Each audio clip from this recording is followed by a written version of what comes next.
পিলখানায় BDR বিদ্রোহের ১২ বছর পার হল, হত্যাযজ্ঞের কারণ খুঁজছেন শহীদের স্বজনেরা।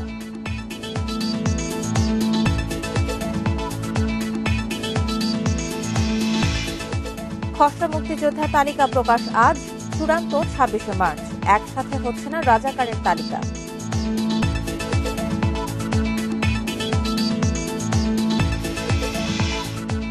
ফেনীর কাশিমপুরে খাদ্য কারখানার আগুন ৭ ঘণ্টার চেষ্টায় নিয়ন্ত্রণে এনেছে ফায়ার সার্ভিস। ব্যাপক ক্ষয়ক্ষতির আশঙ্কা।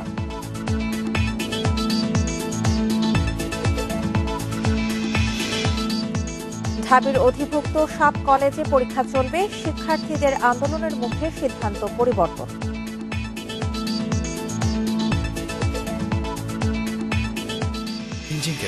স্বাগত ইন্ডিপেন্ডেন্ট সংবাদে, আপনাদের সাথে আছি সঞ্চারী মজিদ তমা। শুনছিলেন শিরোনাম, যাচ্ছি পুরো খবরে।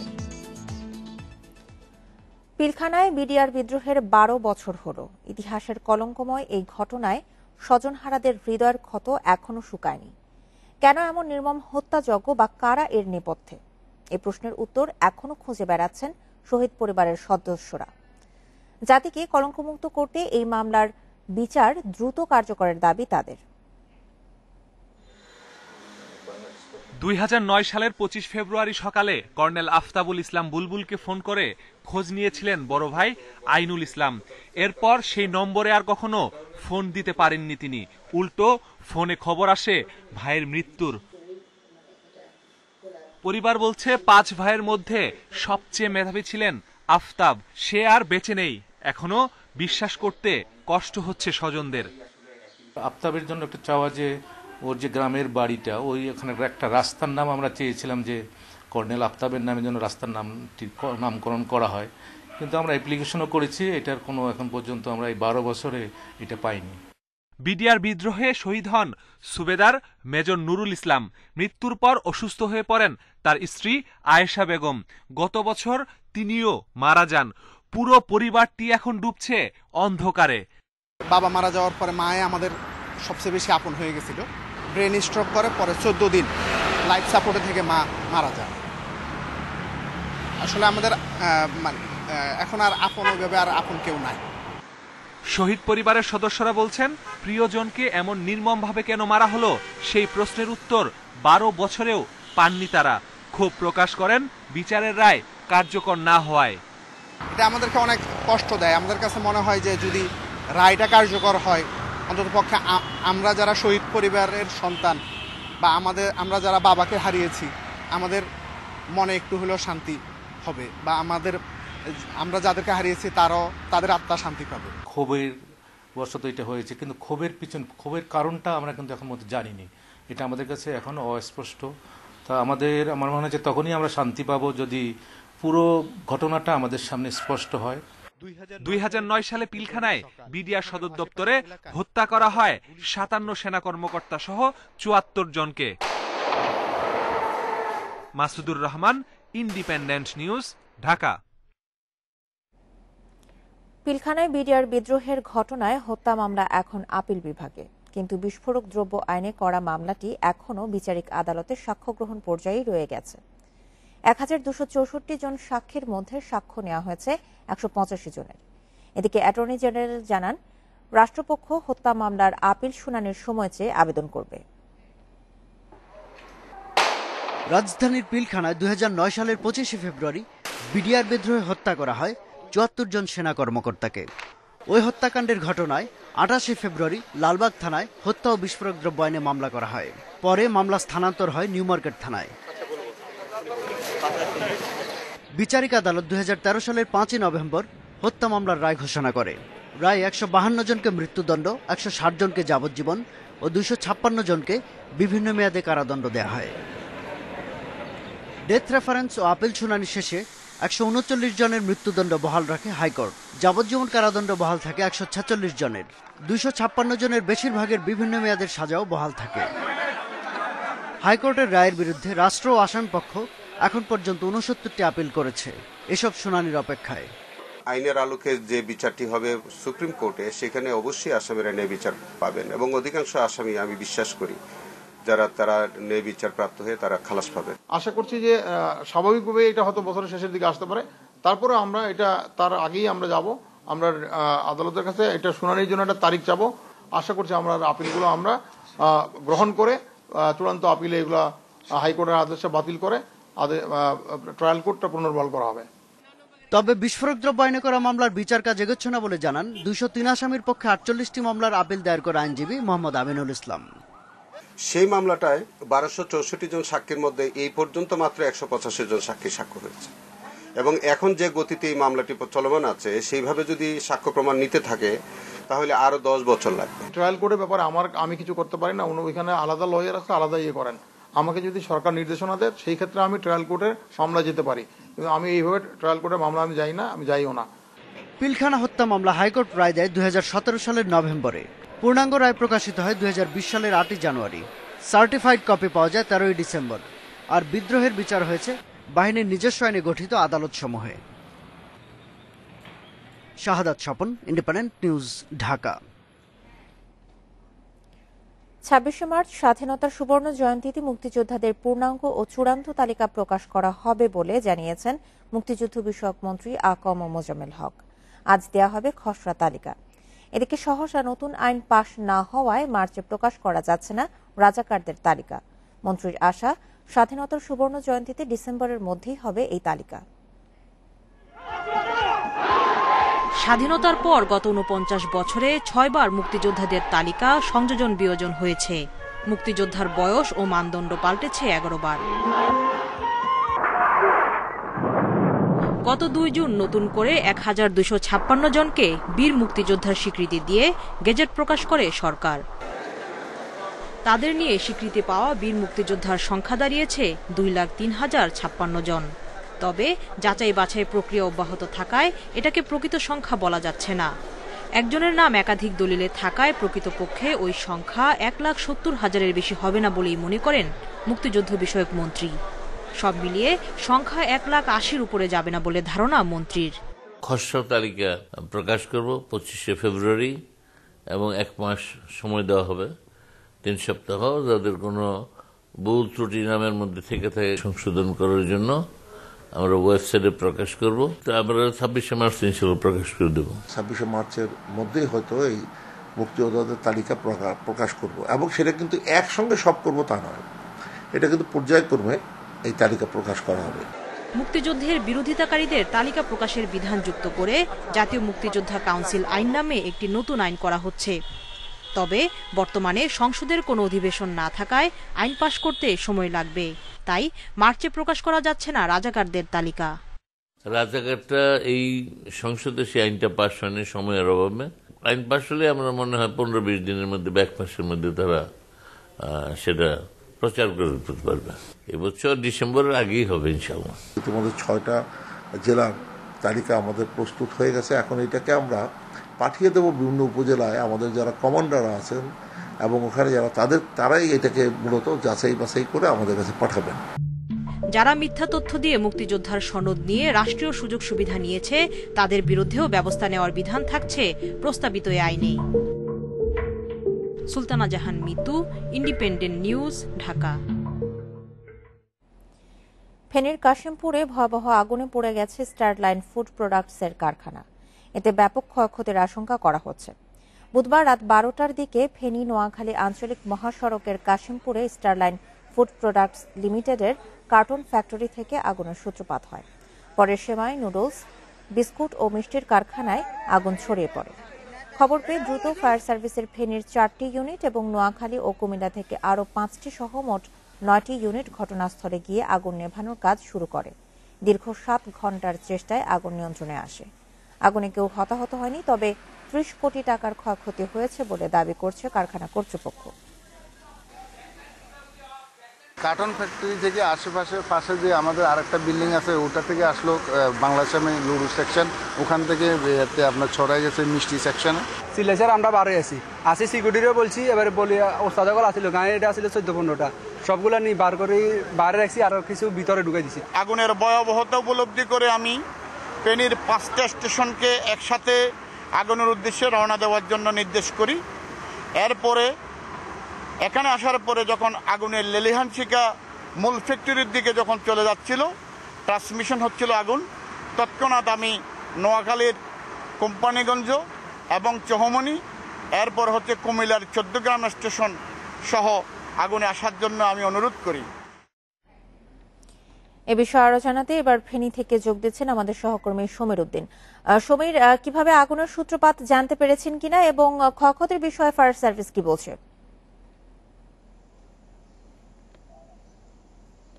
আমি এখন যেখানে দাঁড়িয়ে আছি এটি হচ্ছে দক্ষিণ কাশিমপুরের স্টারলাইন ফুড প্রোডাক্ট লিমিটেডের একটি কারখানা, যেখানে একসাথে 5 থেকে 6টি প্রোডাক্টের উৎপাদন হয়ে থাকে। এখানে এই মুহূর্তে সকাল 7টা থেকে শ্রমিকদের বিচরণ করার কথা ছিল, এখন তাদের চোখে মুখে রয়েছে হতাশার চিহ্ন। রাত 12টার দিকে এখানে যে কার্টুন ফ্যাক্টরি রয়েছে সেই কার্টুন ফ্যাক্টরিতে আগুনের সূত্রপাত হয়েছে বলে আমাদেরকে ফায়ার সার্ভিসের এখানকার যিনি কর্তা তিনি জানিয়েছেন। তিনি বলেছেন যে প্রাথমিকভাবে এখানে যে হয়তো বা বিদ্যুতের শর্ট সার্কিটের কারণে এই আগুন হতে পারে বলে তারা ধারণা করছেন। তবে বিশেষজ্ঞ টিম এসে পর্যবেক্ষণ করে যখন বুঝতে পারবেন কি কারণ হয়েছে তখনই আসল কারণটা বোঝা সম্ভব হবে। আর এখানকার যে স্টারলাইন কোম্পানির যে মালিক পক্ষের সাথে আমরা কথা বলার চেষ্টা করেছিলাম, পরিচালক জাফর উদ্দিনের সাথে, তিনি বলেছেন প্রায় তাদের 20 থেকে 25 কোটি টাকার ক্ষয়ক্ষতি হয়েছে এবং এই ক্ষতি পুষিয়ে উঠতে তাদের আসলে অনেক সময় লাগবে। আর এই মুহূর্তে হয়তো দেখতে পাচ্ছেন যে ফায়ার সার্ভিসের যে 9টি ইউনিট তারা কাজ করেছে, তারা আসলে আগুন যে নিবানোর যে কার্যক্রম সেটি সম্পূর্ণ করে তাদের যে যন্ত্রপাতি সেটি তারা গোছানোর কাজ করছে। এই যে এখানে যে বিল্ডিং গুলো পড়ে গেছে, এই বিল্ডিং এর ভিতরে যে কার্টুন ফ্যাক্টরি রয়েছে, এখানে প্রথম যে আগুনটা সূত্রপাত ঘটায় সেই কারখানার ভিতরে এখনো আগুনের কিছু বুদবুদ আগুন আমরা দেখতে পাচ্ছি, ধোঁয়া দেখতে পাচ্ছি। এখানে বেশ কিছু কাগজ রয়েছে, কাগজের নিচে এখনো আগুনের যে চিহ্ন সেটি এখনো ক্ষত চিহ্ন দেখা যাচ্ছে, এখনো ধোঁয়া বেরোচ্ছে। তবে মূল যে আগুন যে স্ফুলিঙ্গ যেটা লেলিয়ান শিখা যেটা সেটিতে ফায়ার সার্ভিসের কর্মীরা তারা কাজ করে সেটি আগুন নিভিয়েছেন, তারা নিয়ন্ত্রণে নিয়েছেন। এই মুহূর্তে আসলে শ্রমিকরা এসছেন, তাদের প্রতিদিনকার মতো সকাল 7টায় যে কর্মযোগ্য চালু করার কথা সেটি তারা করার জন্য এসেই দেখেন যে তাদের ফ্যাক্টরিতে পুড়ে ছাই হয়ে গেছে, তাদের ভিতরে এখন হতাশার কাজ করছে। তারা বলছেন করোনার ধাক্কা সামলাতে না সামলাতে এখন তাদের ফ্যাক্টরি পড়ে যাওয়ার কারণে তাদের যে ইনকামের যে বেতনের যে বিষয়টি সেটি আর 2-3 দিন পরে হয়তো মাসের শুরুতে তারা একটা বেতন পেতেন, সেটি এখন তারা পাচ্ছেন না। তাদের চোখে মুখে হতাশার চিহ্ন কাজ করছে। আপনাকে আমরা দেখাতে চাই যে এখানে যে এখনো ধোঁয়ার যে বিষয়টি সেটি এখনো দেখা যাচ্ছে। ফায়ার সার্ভিসের যে কর্মীরা তারা কিন্তু আগুনের যে বন্ধ করার সুযোগ চেষ্টা করছেন। এই মুহূর্তে এটি ছিল আমাদের কাছে স্টারলাইন ফুড প্রোডাক্ট লিমিটেডের আগুনের ফেনী থেকে স্টারলাইন ফুড প্রোডাক্টস এর কারখানায় অগ্নিকাণ্ডের ঘটনা সম্পর্কে বিস্তারিত জানাচ্ছিলেন আমাদের সহকর্মী সমীর উদ্দিন। সংবাদে আন্দোলনের মুখে ঢাকা বিশ্ববিদ্যালয়ের অধিভুক্ত 7 কলেজের শিক্ষার্থীদের পরীক্ষা নেওয়ার দাবি মেনে নিল বিশ্ববিদ্যালয় কর্তৃপক্ষ ও শিক্ষা মন্ত্রণালয়। বুধবার শিক্ষামন্ত্রীর সাথে জরুরি বৈঠকে স্থগিত পরীক্ষা নির্ধারিত সময়েই নেওয়ার সিদ্ধান্ত হয়েছে। তবে 24 ও 25 ফেব্রুয়ারির পরীক্ষা দুটির নতুন তারিখ নির্ধারণ করা হয়েছে। অধিভুক্ত 7 কলেজের শিক্ষার্থীদের চলমান পরীক্ষা মঙ্গলবার স্থগিত করে ঢাকা বিশ্ববিদ্যালয়। এতে ক্ষুব্ধ হয়ে ওঠেন শিক্ষার্থীরা। পরীক্ষা নেওয়ার দাবিতে বুধবার সকাল 9টা থেকে রাজধানীর ব্যস্ত এলাকা নীলক্ষেত মোড় অবরোধ করে বিক্ষোভ শুরু করেন তারা। পরিস্থিতি সামলাতে দুপুরে ঘটনাস্থলে গিয়ে শিক্ষার্থীদের তোপের মুখে পড়েন ঢাকা কলেজ ও ইডেন কলেজের অধ্যক্ষরা জানান সন্ধ্যায় শিক্ষামন্ত্রী ডেকেছেন তাদের, তবে পরীক্ষার দাবিতে অনড় থাকেন শিক্ষার্থীরা। এরপর শিক্ষামন্ত্রীর সঙ্গে জরুরি অনলাইন বৈঠকে বসেন 7 কলেজের অধ্যক্ষ ও ঢাকা বিশ্ববিদ্যালয় কর্তৃপক্ষ। বিকেল 4টার দিকে সিদ্ধান্ত হয় পরীক্ষা নেয়ার, তবে বন্ধ থাকবে আবাসিক হল। পরীক্ষার্থীরা হোস্টেলে না ওঠার শর্তে তারা হোস্টেলে থাকবেন না কোথাও, সেইভাবেই তারা পরীক্ষা দিচ্ছিলেন। আর সেই শর্তেই তারা এই পরীক্ষাগুলো তাদের চলমান থাকবে এবং পরীক্ষাগুলো দিতে পারবে, এই সিদ্ধান্ত আমরা নিয়েছি। কাজে আমি আশা করি যে এই 7 কলেজের পরীক্ষা নিয়ে আর কোনো ধরনের কোনো সংশয় থাকবে না, তাদের পরীক্ষাগুলো চলবে। টানা 7 ঘন্টা আন্দোলনের পর বিকেল 4টার দিকে দাবি মেনে নেওয়ার সুখবর পান শিক্ষার্থীরা। তুলে দিন অবরোধ, শুরু হয় যান চলাচল। আমরা খুশি আজকে আমাদের যে পরীক্ষাটা চলমান পরীক্ষাটা সেই পরীক্ষাটা নিচ্ছে এবং আমাদের দাবিটা যে আমরা সফল করতে পেরেছি আন্দোলনের মাধ্যমে এটাই হচ্ছে মুখ্য ব্যাপার। আমি ঢাকায় থাকি না, তারপরও সরকার আমাদের এই আন্দোলনটা মেনে নিচ্ছে, এই জন্য আমরা অনেক খুশি, খুবই আনন্দিত। আমরা চাই এরকম পরবর্তী সব সিদ্ধান্তগুলো সুন্দর হোক, যাতে যেটা ভবিষ্যতে ছাত্রদের পক্ষে যায়। আমরা সরকারকে অনেক অন্তরস্থল থেকে আমরা ধন্যবাদ জানাচ্ছি। আর আমাদের যে দাবিটা ছিল সেটা তারা মেনে নিয়েছে। আমাদের সকাল থেকে সন্ধ্যা বিকেল পর্যন্ত সন্ধ্যা লাগেনি, যে দাবিটা মেনে নিয়েছে। ঢাকা বিশ্ববিদ্যালয়ের নতুন রুটিন অনুযায়ী 24 ফেব্রুয়ারির পরীক্ষাটি 7 মার্চ এবং 25 ফেব্রুয়ারির পরীক্ষা হবে 13 মার্চ। আল আমিন হোসেন, ইন্ডিপেন্ডেন্ট নিউজ, ঢাকা। পিকে হালদারের বিরুদ্ধে আরও 10টি মামলা করতে যাচ্ছে দুর্নীতি দমন কমিশন দুদক। এবার 1000 কোটি টাকা আত্মসাতের অভিযোগ আনা হচ্ছে। এরই মধ্যে 10টি অর্থ কেলেঙ্কারির অনুসন্ধান শেষ করেছেন দুদকের উপপরিচালক গুলশান আনোয়ার প্রধান। মার্চের প্রথম সপ্তাহে হতে পারে এই মামলা। 2014 থেকে 2018 সাল পর্যন্ত আর্থিক খাতের 15,000 কোটি টাকা আত্মসাতের অভিযোগ পিকে হালদার চক্রের বিরুদ্ধে। এ টাকা অসংখ্য অবৈধ লেনদেনের মাধ্যমে আত্মসাৎ করা হয়েছে। এরই মধ্যে চক্রের 33 জনের বিরুদ্ধে 5টি মামলা করেছেন দুদকের উপপরিচালক গুলশান আনোয়ার প্রধান। সম্প্রতি লেনদেন সংক্রান্ত আরও 10টি ঘটনার অনুসন্ধান শেষ করেছে দুদক। তথ্য পাওয়া গেছে 1000 কোটি টাকা আত্মসাৎ হয়েছে 10টি ঘটনায়। আরও 10টি অনুসন্ধান প্রতিবেদন আমাদের কাছে পৌঁছেছে, সেগুলো পর্যালোচনা হচ্ছে। তা আমি মনে করি যে দেশের অর্থনীতির স্বার্থে, দুর্নীতি দমনের স্বার্থে পিকে হালদার একটা বিরাট বিষয় এবং পিকে হালদারকে আমরা আইনি ব্যবস্থার মাধ্যমে সর্বোচ্চ যে ব্যবস্থা সেটি আমরা নিশ্চিত করতে সক্ষম হব। দুদক বলছে নতুন মামলায় পিকে হালদার সহ 35 থেকে 40 জনকে আসামি করা হতে পারে, যাতে লিপ্রো ইন্টারন্যাশনাল, কোলাজ ইন্টারন্যাশনাল, ফার্স্ট ফাইন্যান্স সহ 10টি প্রতিষ্ঠানের কর্মকর্তারাও জড়িয়ে যেতে পারেন। নেপথ্যে অনেক ব্যক্তি জড়িত আছে যারা এই লেনদেনের সাথে তাকে সহযোগিতা করেছে, কাজে তারাও আমাদের এই দুর্নীতি বিরোধী যে তৎপরতা এর থেকে রেহাই পাবে না। পিকে হালদারের অর্থ কেলেঙ্কারির ঘটনায় এখন পর্যন্ত 28 জনকে জিজ্ঞাসাবাদ করেছে দুদক। গ্রেপ্তার হয়েছেন 7 জন। এদের মধ্যে স্বীকারোক্তিমূলক জবানবন্দি দিয়েছেন 3 জন। রিশাদ হুদা, ইন্ডিপেন্ডেন্ট নিউজ, ঢাকা। রাজধানীর পূর্ব রাজাবাজারে নিজ বাসায় গলায় ফাঁস দিয়ে আত্মহত্যা করেছে হলিক্রস স্কুল অ্যান্ড কলেজের এইচএসসি দ্বিতীয় বর্ষের এক শিক্ষার্থী। বাবা মায়ের একমাত্র মেয়ে তৃণাকে রাত 8:30টার দিকে অচেতন অবস্থায় ঢাকা মেডিকেল কলেজ হাসপাতালে নিয়ে গেলে চিকিৎসক তাকে মৃত ঘোষণা করেন। পুলিশ জানায় বিকেলে পড়ালেখা নিয়ে তৃণার সাথে রাগারাগি করেন তার বাবা পল ম্যান্ডেজ। সন্ধ্যা 6:30টার দিকে বাসায় ফিরে তৃণার রুমের দরজা ভেতর থেকে বন্ধ দেখতে পান। অনেক ডাকাডাকির পর কোনো সাড়া শব্দ না পেয়ে দরজা ভেঙে ফ্যানের সঙ্গে ওড়না পেঁচিয়ে গলায় ফাঁস দেওয়া অবস্থায় দেখতে পান তৃণাকে।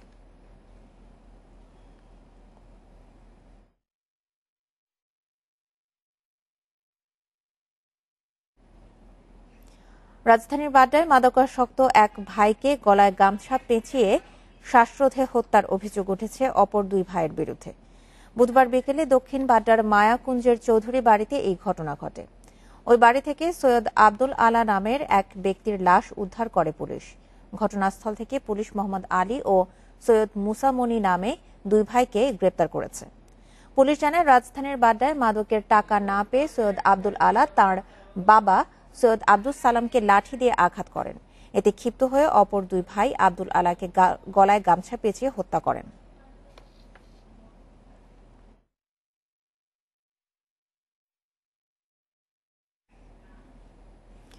রংপুর বিভাগের 8 জেলায় 1200 ইটভাটার বেশিরভাগেরই নেই পরিবেশ অধিদপ্তরের অনুমোদন।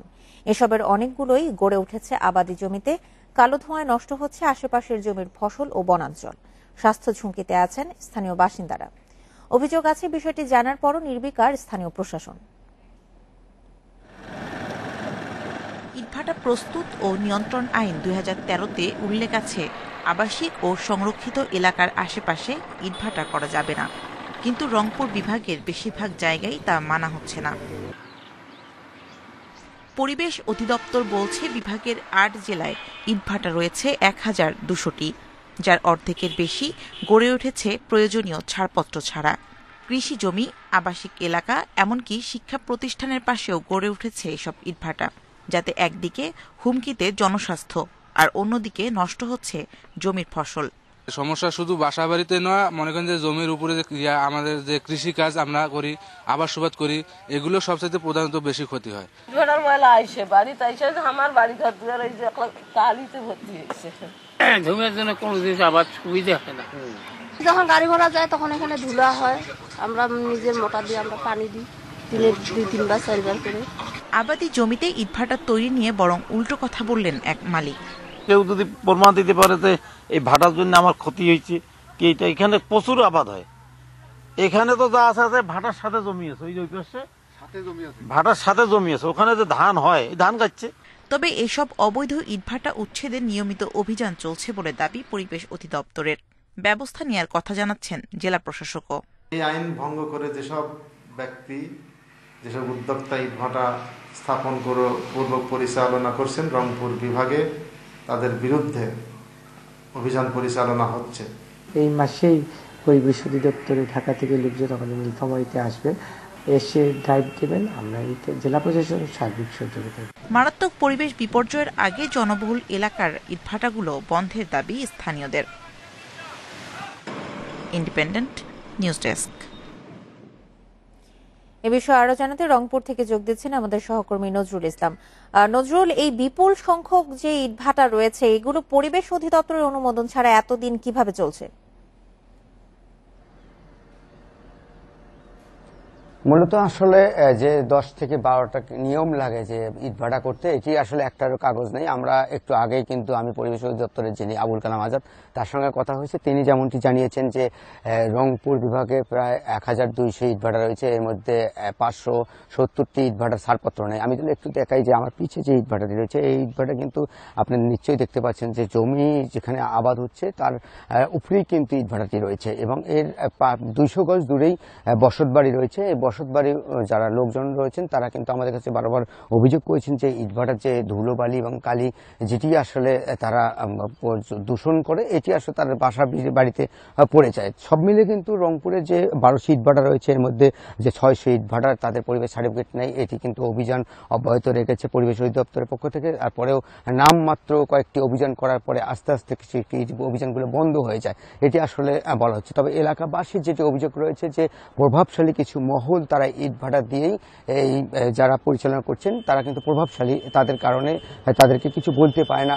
অর্থাৎ পাশে যে জমি আবাদের জমি রয়েছে এটি আসলে আবাদ তারাই অনেক কষ্ট করে করছে। আপনি নিশ্চয়ই দেখতে পাচ্ছেন যে একটি ইটভাটার পাশে কিন্তু তামাক চাষ করছেন, এই তামাক চাষে কিন্তু অনেকগুলো তামাকে আমরা দেখেছি যে লাল রঙের হয়ে গেছে, অর্থাৎ নষ্ট হয়ে যাচ্ছে। মানুষ না হয় প্রভাবশালীদের বিরুদ্ধে কিছু বলতে পারছে না, কিন্তু স্থানীয় প্রশাসন কি কোনো উদ্যোগ নিচ্ছেন কিনা বা প্রভাবশালীদের বিরুদ্ধে কি স্থানীয় প্রশাসনের কোনো পদক্ষেপ দেখতে পাচ্ছেন কিনা?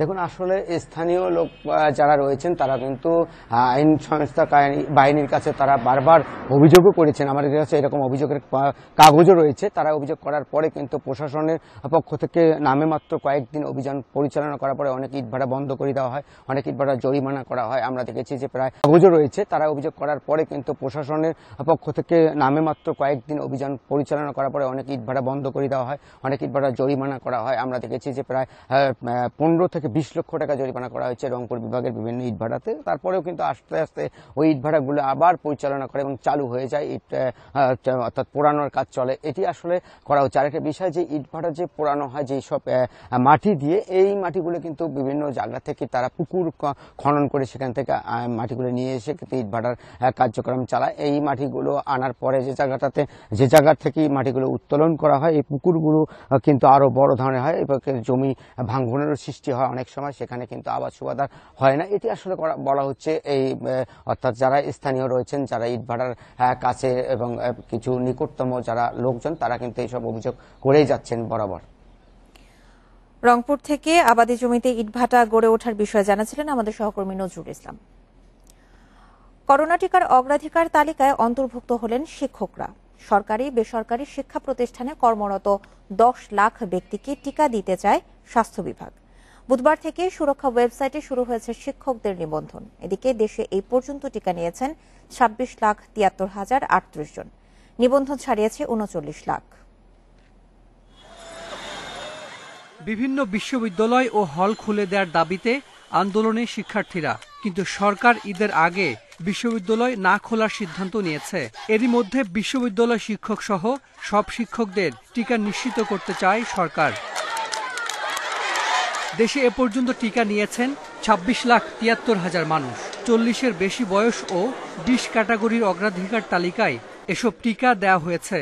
এবার অগ্রাধিকার তালিকায় অন্তর্ভুক্ত হলেন সরকারি বেসরকারি শিক্ষা প্রতিষ্ঠানের শিক্ষকরা। প্রাথমিক ও মাধ্যমিক বিদ্যালয়, কলেজ, কারিগরি, মাদ্রাসা, বিশ্ববিদ্যালয়, এমনকি কিন্ডারগার্টেনের শিক্ষকরাও পাবেন টিকা।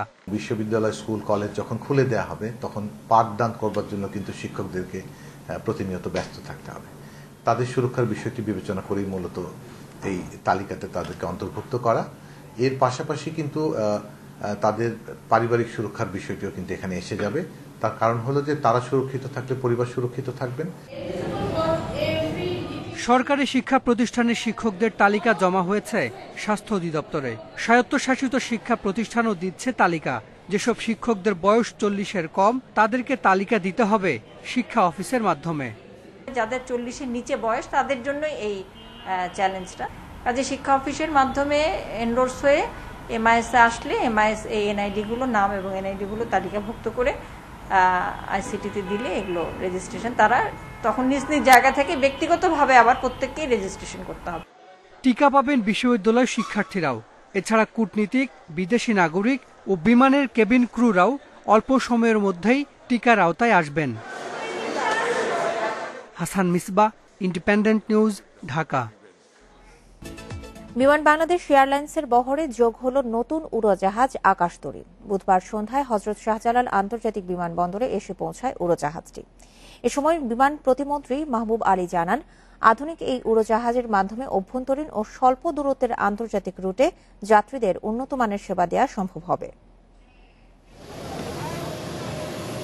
দেশের আকাশে পাখা মেলেছে নতুন উড়োজাহাজ আকাশতরী। বাংলাদেশ ও কানাডা সরকারের G2G ভিত্তিতে কেনা 3টি -8 উড়োজাহাজের মধ্যে দ্বিতীয়টি সন্ধ্যায় বিমানবন্দরে এসে পৌঁছায়। এ সময় বেসামরিক বিমান পরিবহন ও পর্যটন প্রতিমন্ত্রী বিমানটি গ্রহণ করেন। তিনি জানান, করোনার মধ্যেও বিভিন্ন রুটে যাত্রীর সংখ্যা বেড়েছে। যাত্রীদের বিমান সেবা বাড়াতে আগামী মার্চে তৃতীয় -8 উড়োজাহাজটি দেশে পৌঁছাবে। আমাদের দেশের বিভিন্ন রুটে আমরা নতুন নতুন রুট, আভ্যন্তরীণ রুট, আমাদের যশোর, তারপরে সিলেট, চিটাগাং, ঢাকা, চিটাগাং, এই রুটে আমরা আরো নতুন দেব। চেন্নাই কুনমিন চালু হবে, সাথে সাথে আমাদের টরন্টো ফ্লাইট আমরা অপারেট করবো বলে জাপান আমাদের, এবং জাপানে অলরেডি সবকিছু ফাইনাল হয়ে রয়েছে। কানাডার বিখ্যাত এয়ারক্রাফট নির্মাতা প্রতিষ্ঠান ডি হ্যাভিল্যান্ড নির্মিত অত্যাধুনিক নতুন -8-400 মডেলের উড়োজাহাজে রয়েছে 74টি আসন। সেই সঙ্গে উড়োজাহাজটিতে রয়েছে অত্যাধুনিক সুযোগ সুবিধা। সমস্ত অত্যাধুনিক সুযোগ সুবিধা আছে এই বিমানের মধ্যে, এবং অন্যান্য বিমানগুলো আমাদের এই বিমানগুলো 787 ড্রিমলাইনার যেগুলো, ওইগুলো তো সমস্ত সুযোগ সুবিধা আছে। ইভেন আমাদের 9 সিরিয়ালের যে 2টা বিমান, এগুলো 19 ঘন্টা কন্টিনিউয়াস ফ্লাই করতে পারে, যার ফলে আমরা টরন্টো ফ্লাইট অপারেট করার জন্য ওই বিমানগুলো ব্যবহার করতে পারবো। বিমান বাংলাদেশ এয়ারলাইন্সের নতুন উড়োজাহাজটি বহরে যুক্ত হওয়ায় উড়োজাহাজের সংখ্যা হলো 20টি। এর মধ্যে 15টি নিজস্ব এবং 5টি লিজ নেয়া। Sohel Rana, independent news, Dhaka. আসছে বাজেট ব্যবসা ও বিনিয়োগ বান্ধব হবে বলে জানিয়েছেন প্রধানমন্ত্রীর বেসরকারি শিল্প ও বিনিয়োগ উপদেষ্টা সালমান এফ রহমান।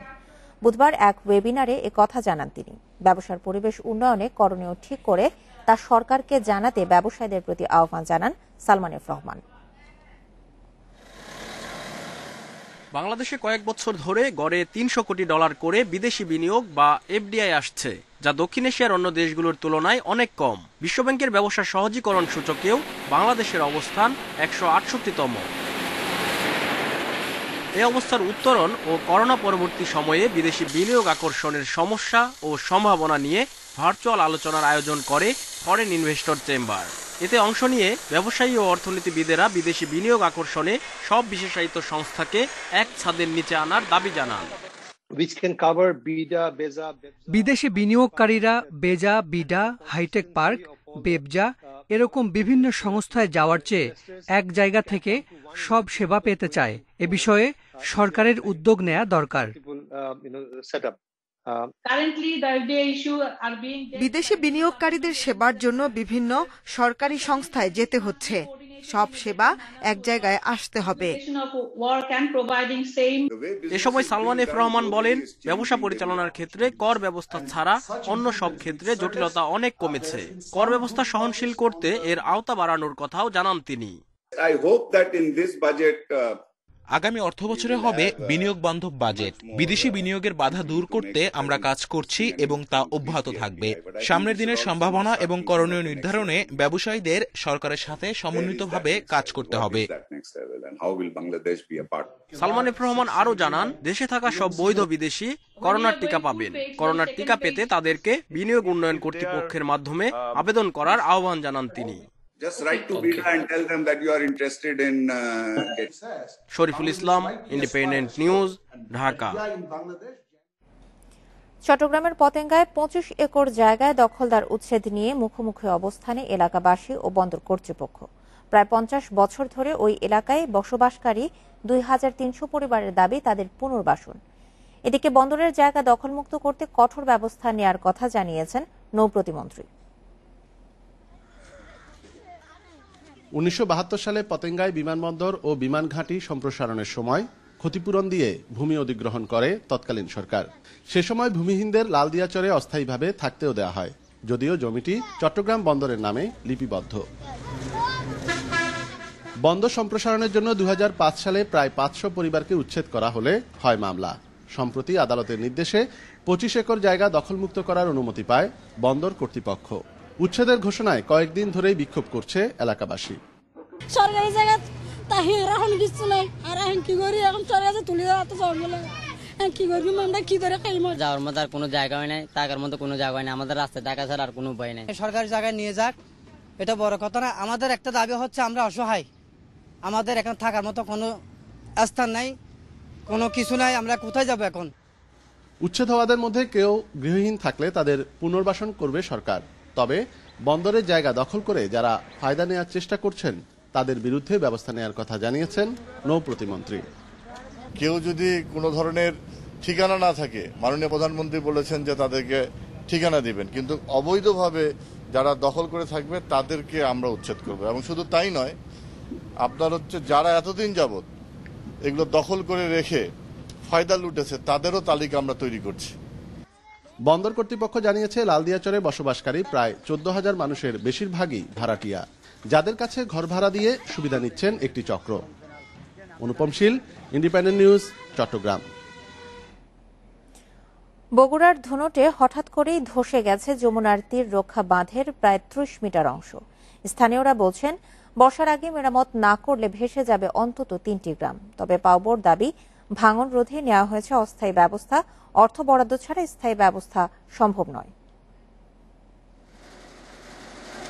2 ফেব্রুয়ারি হঠাৎ ধসে পড়ে ধুনটের ভান্ডারবাড়ি ইউনিয়নের যমুনার তীর রক্ষা বাঁধের 30 মিটার অংশ। ব্লকের নিচ থেকে মাটি সরে ভেঙে পড়ে সুরক্ষা বাঁধ। স্থানীয়দের আশঙ্কা, বর্ষার আগে মেরামত না হলে ভেঙে যেতে পারে বাঁধের আরও অংশ। সেক্ষেত্রে তলিয়ে যেতে পারে অন্তত 3টি গ্রাম। বালু মাটি থাকার কারণে পানির চাপ পড়েছে, এজন্য এর নিচে খালি ডেবে গেছে। বলো পূর্বদা পানি ভরার কারণে, মানে ওটা কম হওয়ার কারণে পানিটা পশ্চিম দিক বেশি চাপছে। মাটি থাকার কারণে পানির চাপ পড়েছে, এজন্য এর নিচে খালি ডেবে গেছে। বলো পূর্বদা পানি ভরার কারণে, মানে ওটা কম হওয়ার কারণে পানিটা পশ্চিম দিক বেশি চাপছে, চাপার কারণে মনে করেন এই জায়গা মানে ভুসে গেছে গা। বাঁধ রক্ষায় পানি উন্নয়ন বোর্ডকে দ্রুত পদক্ষেপ নেয়ার অনুরোধ জানিয়েছে স্থানীয় প্রশাসন। ভাঙনের তীব্রতা বাড়লে স্থানীয়দের নিরাপদে সরিয়ে নেওয়ার জন্য প্রস্তুত রয়েছে বিশেষ টিম। যদি আমরা দেখি যে জনগণ এখানে ঝুঁকির মুখে পড়ছে, তাহলে তাদেরকে আমরা বাঁধে সরিয়ে নিব অথবা আমাদের নিরাপদ কোনো স্থানে আমরা সরিয়ে নিব। এবং তাদের যদি কোনো আর্থিক সাহায্য অথবা খাদ্য সহায়তা দিতে হয়, সেগুলোর জন্য আমরা প্রস্তুতি নিয়ে রেখেছি। আশা করি কোনো সমস্যা হবে না। পানি উন্নয়ন বোর্ড বলছে, জিও ব্যাগ ফেলে আপাতত ভাঙন ঠেকানো হয়েছে। বর্ষার আগে আর ভাঙনের সংখ্যা নেই, তবে মেরামতের জন্য প্রয়োজন নতুন বাজেট।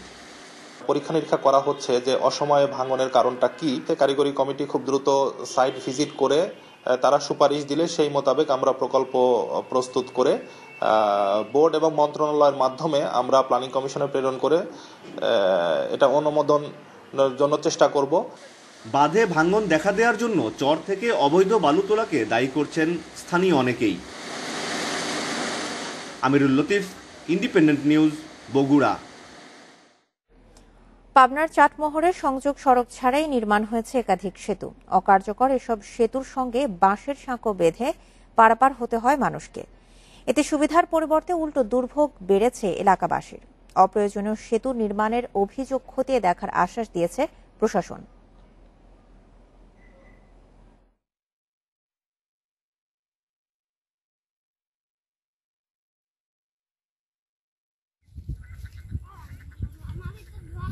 চাটমোহরের সোনাহারপাড়া গ্রামের খলিশাগাড়ি বিল। গ্রাম থেকে এ বিলে যাতায়াতের রাস্তা নেই বললেই চলে, অথচ বিলের শেষ মাথায় নির্মাণ করা হয়েছে সেতুটি। 2016-17 অর্থবছরে দুর্যোগ ব্যবস্থাপনা অধিদপ্তরের অধীনে অপ্রয়োজনীয় এই সেতুটি নির্মাণে খরচ দেখানো হয়েছে 32,52,000 টাকা। এলাকার লোকজনের অভিযোগ, সংযোগ সড়ক না করে সেতু নির্মাণ করায় সরকারি অর্থের অপচয় করা হয়েছে। রাস্তা করে ওই জায়গাটা উঁচু করে দেবো আমরা, রাস্তাও হবে, সে রাস্তা হলো না। মেন দেখার রাস্তা না করা বাদ দিয়ে ব্রিজ করে এনে বাধা রাখছে। এভাবে পরিকল্পনা ছাড়াই আরো কয়েকটি জায়গায় নির্মাণ করা হয়েছে অপ্রয়োজনীয় সেতু। আশপাশে যাতায়াতের ভালো রাস্তা না করায় এসব সেতু কোনো উপকারে আসছে না। নির্মাণ কাজ নিয়েও রয়েছে নানা অভিযোগ। নিম্নমানের কাজ করেছে অনেক, আমরা অনেক বলেছি, তারপরও তারা ভালো কান করে নাই। ব্রিজটা এখন তো কোনো কাজে নাই, আমরা এমনি যাইতে লাগলে ভাই ওই সাগর পথ থেকে পড়ে যাই। এ বিষয়ে কিছু বলতে রাজি হননি উপজেলা প্রকল্প বাস্তবায়ন কর্মকর্তা শামীম ইহসান। আপনি কোনো তথ্য চাইলে আমি তথ্য আপনাকে দিতে পারবো, কিন্তু মিডিয়াকে আমরা মিডিয়ার সাক্ষাৎকার দিতে পারবো না। আপনার তথ্য নিতে পারেন আমার কাছ থেকে, আপনি স্পেসিফিকলি বলেন, আমি ফাইল নিয়ে এসে আপনার তথ্যটা দেখ। যেমন আপনি এটা বললেন হরিপুরের, হ্যাঁ ওটা আমরা কাজ করছি। অপ্রয়োজনীয় সেতু নির্মাণের অভিযোগ খতিয়ে দেখে ব্যবস্থা নেওয়ার আশ্বাস দিয়েছেন উপজেলা নির্বাহী কর্মকর্তা। ব্রিজের কোনো প্রস্তাব যাওয়ার আগে নিজে লোকেশনটা দেখছি, স্থানীয় জনপ্রতিনিধিদের সাথে কথা বলে যদি মনে হয় যে এটি আসলে জনগণের উপকারে আসবে এবং সরকারের অর্থ ব্যয়ের যথার্থতা রয়েছে, তাহলে এখান থেকে সে প্রস্তাবগুলো প্রেরণ করা হচ্ছে। পাবনার চাটমোহরের সংযোগ সড়ক ছাড়া এমন 5টি সেতু নির্মাণ করা হয়েছে। Independent News Desk. Johnson and জনসনের করোনা টিকার একটি ডোজই নিরাপদ ও কার্যকর প্রমাণিত হয়েছে বলে জানিয়েছে যুক্তরাষ্ট্রের খাদ্য ও ওষুধ প্রশাসন FDA। শিগগিরই তৃতীয় টিকা হিসেবে যুক্তরাষ্ট্র এটি অনুমোদন পেতে যাচ্ছে। এই সপ্তাহের মধ্যেই এর জরুরি ব্যবহারের অনুমোদন দেওয়া হতে পারে বলে জানিয়েছে FDA। পরীক্ষায় দেখা গেছে জনসনের 1 ডোজের টিকা করোনায় গুরুতর অসুস্থতা থেকে রক্ষায় 85% কার্যকর, আর সার্বিকভাবে 66% কার্যকর এই টিকা। FDA জানিয়েছে এই টিকা প্রয়োগের 28 দিন পর থেকে হাসপাতালে ভর্তি ঠেকাতে 100% কার্যকর। এছাড়া টিকা গ্রহণকারীদের মধ্যে কারো মৃত্যুর ঘটনাও নেই। জনসন অ্যান্ড জনসন জানিয়েছে অনুমোদন পেলে মার্চের শেষ নাগাদ 2 কোটি টিকা সরবরাহের পরিকল্পনা আছে তাদের।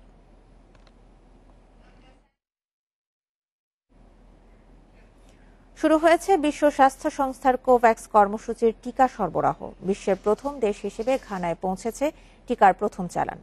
ভারত থেকে দেশটির রাজধানী আকরায় পৌঁছায় অ্যাস্ট্রাজেনেকা এবং অক্সফোর্ড এর উদ্ভাবিত টিকার 6 লাখ ডোজ। ঘানায় কোভিড-19 টিকা পৌঁছানো মহামারী অবসানের শুরু বলে WHO এবং জাতিসংঘের শিশু তহবিল ইউনিসেফের এক যৌথ বিবৃতিতে বলা হয়। এই বছরের শেষ নাগাদ বিশ্বজুড়ে 200 কোটি ডোজ টিকা বিতরণের লক্ষ্য নির্ধারণ করেছে কোভ্যাক্স। বিশ্বের সব দেশের মধ্যে করোনা ভাইরাসের টিকার সমবণ্টন নিশ্চিত করতেই বিশ্ব স্বাস্থ্য সংস্থার এই কোভ্যাক্স কর্মসূচি। বিশ্বে করোনার মোট মৃত্যু 25 লাখ ছাড়ালো। সবচেয়ে বেশি যুক্তরাষ্ট্রে মারা গেছেন 5,15,000। বিশ্বে একদিনে করোনায় মৃত্যু হয়েছে 10,600-র বেশি মানুষের। শনাক্ত হয়েছে 4,36,000-এর বেশি। এ নিয়ে মোট আক্রান্ত 2,30,00,000 ছাড়িয়েছে। 24 ঘন্টায় সবচেয়ে বেশি মৃত্যু হয়েছে যুক্তরাষ্ট্রে 2,376 জনের। দেশটিতে নতুন রোগী শনাক্ত হয়েছে 72,000-এর বেশি। এই নিয়ে দেশটিতে মোট আক্রান্ত 2,89,00,000-এর বেশি। ব্রাজিলে একদিনে মৃত্যু হয়েছে 1,433 জনের। 24 ঘন্টায় 65,000 মানুষের দেহে ভাইরাস শনাক্ত হয়েছে। এছাড়া মেক্সিকোতে 1,273, যুক্তরাজ্যে 442, জার্মানিতে 396, রাশিয়ায় 383 এবং ভারতে 144 জনের মৃত্যু হয়েছে।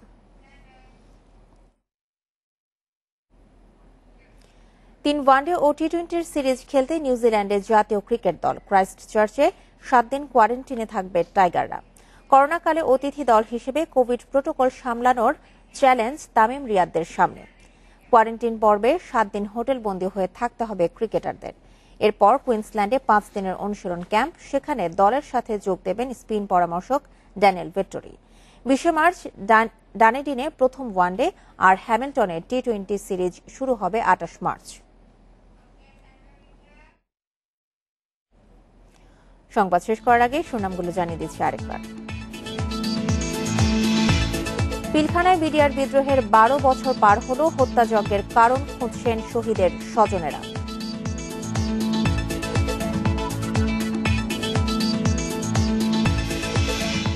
খসড়া মুক্তিযোদ্ধা তালিকা প্রকাশ আজ, চূড়ান্ত 26শে মার্চ। একসাথে হচ্ছে না রাজাকারের তালিকা।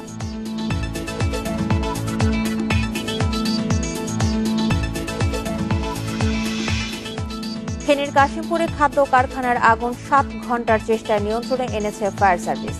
ব্যাপক ক্ষয়ক্ষতির আশঙ্কা।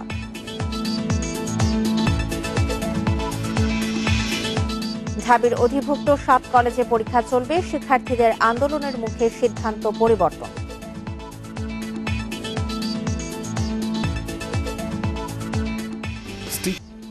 আর ছিল এখনকার ইন্ডিপেন্ডেন্ট সংবাদে। ইন্ডিপেন্ডেন্ট টেলিভিশনের সব খবর আরো বিস্তারিত জানতে চোখ রাখুন ফেসবুক, ইউটিউব এবং টুইটারে। ধন্যবাদ সবাইকে।